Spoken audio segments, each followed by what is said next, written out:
I want you to think about how much of your daily movement is completely unwitnessed by anyone except you. The route you take to work, the stops you make without telling anyone, the specific timing of your errands, your visits, your ordinary comings and goings. Most of us move through our lives assuming that this information belongs to us, simply because no one has ever given us a reason to think otherwise. I want to tell you about the notification that made me realize someone had been collecting that information about me quietly for at least 200 miles before I ever knew to look for it. My name doesn't matter for this story. What matters is that I am a 33-year-old woman living in a suburb outside Phoenix, Arizona, and about 5 months ago, I drove to visit my parents in Tucson, a trip of roughly 2 hours each way that I had made more times than I could count over the years without a single thing going wrong. This is the story of the 200 miles I drove before I found out I was not driving alone. It was on the drive back from my parents' house, somewhere just past the halfway point, when my phone buzzed with a notification I had never seen before. Airtag found moving with you. I remember glancing at it, confused, assuming it was some kind of software glitch or a notification meant for someone else's device. I did not own an Airtag. I had never purchased one, never been given one, had no reason to expect that particular piece of technology to have anything to do with my life at all. I tapped the notification, more out of curiosity than concern, and read the explanation the app provided, that an unknown Airtag, a small tracking device belonging to someone else's Apple account, had been detected traveling with me for an extended period, and that I could choose to have it play a sound to help locate it.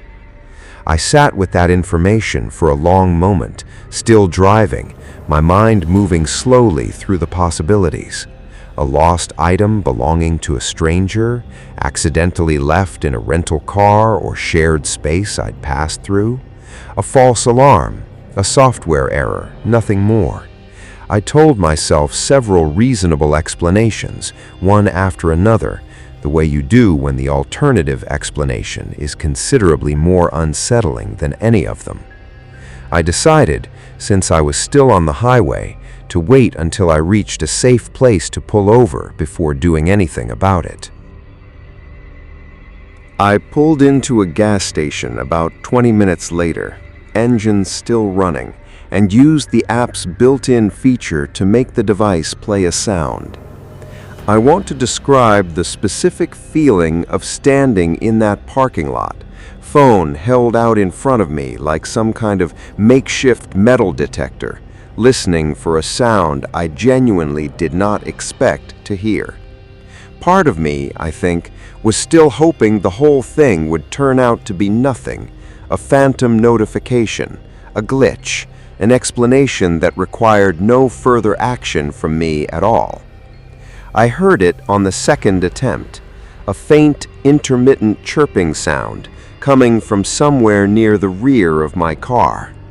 I want you to understand that this was the exact moment the situation stopped being an abstract notification on a screen and became something physically, undeniably real. A sound coming from my own vehicle, from a device I had never placed there myself. I followed the sound methodically, checking the trunk first, then the back seat, running my hands along the underside of the seats the way you'd search for a dropped set of keys. I found it wedged into the underside of my rear bumper, tucked behind the wheel well liner, held in place with what looked like a small strip of industrial-strength adhesive tape. I stood there in that gas station parking lot, holding a small white disc in my hand, roughly the size of a large coin, and felt something shift in my chest that I can only describe as the specific physical sensation of realizing you have been watched without knowing it. I did not know, standing there, how long it had been on my car. I did not know whose account it was registered to, since the app deliberately does not reveal that information directly, for reasons I understood intellectually, but found deeply frustrating in that exact moment. I checked my phone's notification history, going back through the app's logs, and found the timestamp of the very first alert, a notification that had actually appeared 6 hours earlier while I was still at my parents' house, that I had apparently missed entirely, buried among a dozen other routine notifications from that same day. 6 hours, meaning the device had been placed on my car or had already been on my car well before I'd even left my parents' driveway that afternoon. I called my husband, hands shaking slightly, standing in that gas station lot with the disc still in my palm, trying to explain what I was looking at and what it meant. My husband's first question was the same one I had been trying not to fully think about yet. Who would do this? I did not have an immediate answer.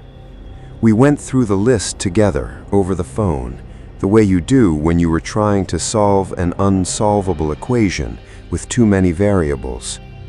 An ex-partner from years earlier, a difficult coworker, a stranger with no connection to me at all, who had simply chosen my car at random in a parking lot somewhere. None of the answers felt satisfying.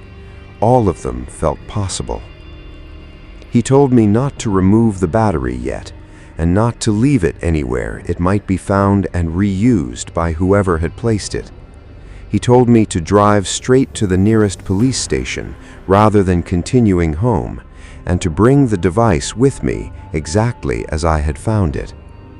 I sat in my car for a moment before starting the engine again, looking at that small white disc sitting on my passenger seat, thinking about the 6 hours it had already tracked me before I'd even known it existed, and feeling a very specific, very cold kind of violation that I don't think I fully processed until I was already back on the highway, driving toward the nearest police station instead of home. The officer who took my report, a detective named Ramirez, treated the situation with a seriousness that I found both reassuring and honestly a little frightening, given how casually I had almost dismissed the original notification.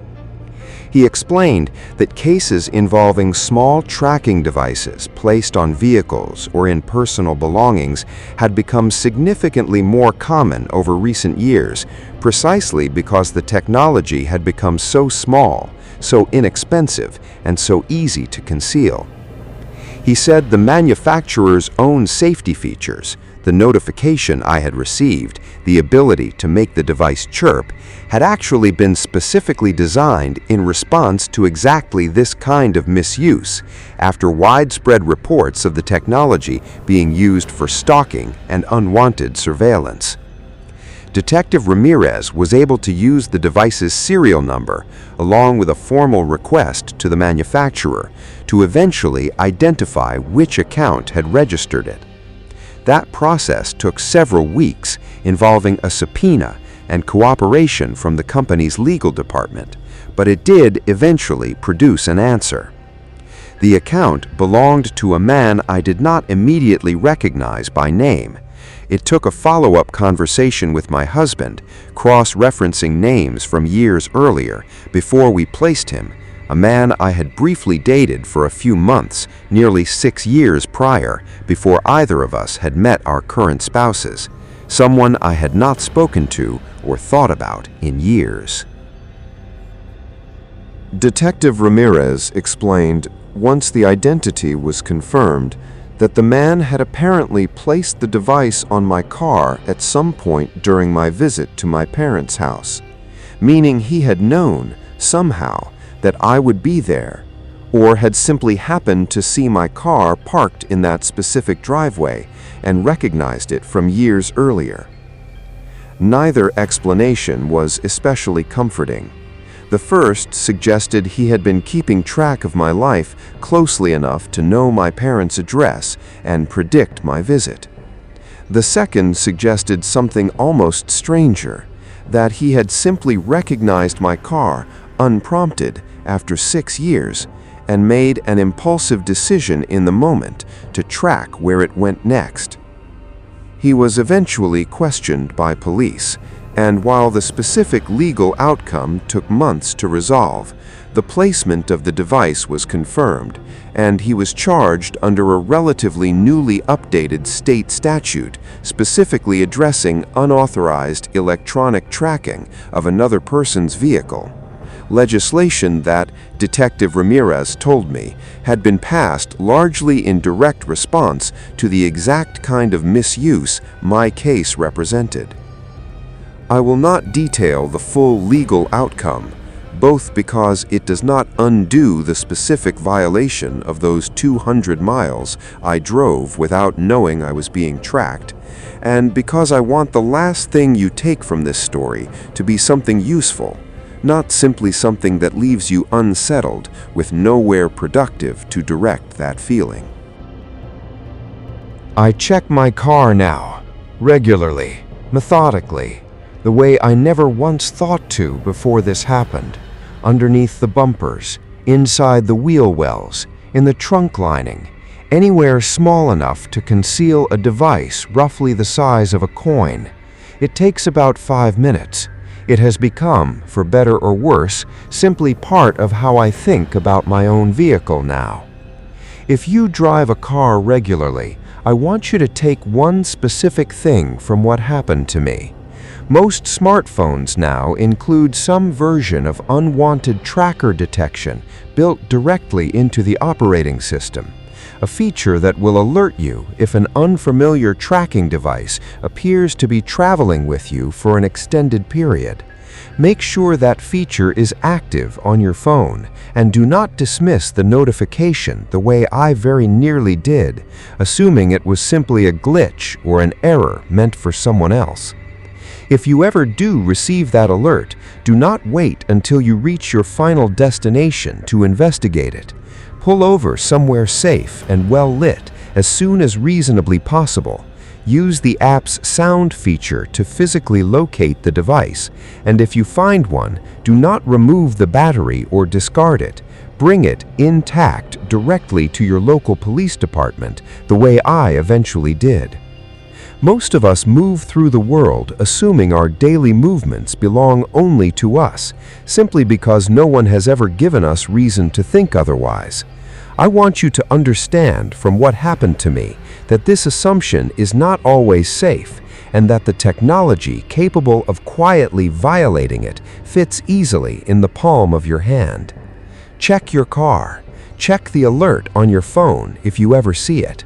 And do not assume, the way I nearly did, that 200 miles of silence means 200 miles of privacy.